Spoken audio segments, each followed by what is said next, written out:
some forms of medical documentation. We talked about the history and physical, the progress notes that get generated at each visit, and we talked about lab and radiology reports. What happens when a person is in the hospital? There's a very predictable medical record that gets generated when you're in the hospital. You go into the ER doctor charts an ER physician note. If you're getting admitted, the next doctor that takes over is often a hospitalist, a physician that works for the hospital. They're going to write what's called a history and physical. It's going to be the same format of the H&P that we talked about before. So you have your admission, history, and physical. Next, every day, the hospitalist is going to round. So they're going to see you and generate a progress note for each day. If the hospitalist needs help from another specialist, like a cardiologist or a GI doctor, that person is going to write a consult note. So that will be added to the chart. As you go, if tests are ordered, the lab results or radiology reports will be added. If you require any kind of procedure or operation, there will be a procedure note or an operative note for that.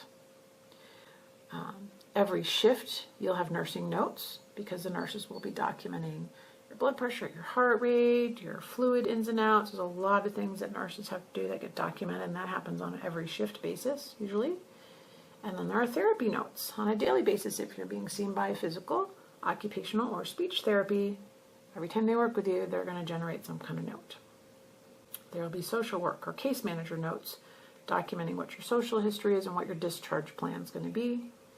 And then there's a discharge summary. So at the end of the stay, the hospitalist assigned to you will dictate or type out a discharge summary that includes your admitting diagnosis, what was wrong with you when you came, your discharge diagnosis, which may be different if a new diagnosis was made, the history or hospital course of what happened while you were there, any major lab or test results, and any recommendations.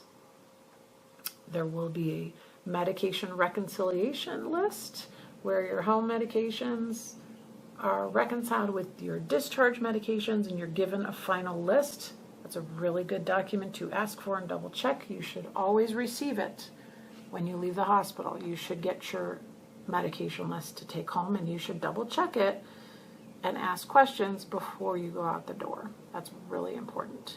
So that's the documentation part of your hospital stay and what to know about how your medical record is generated.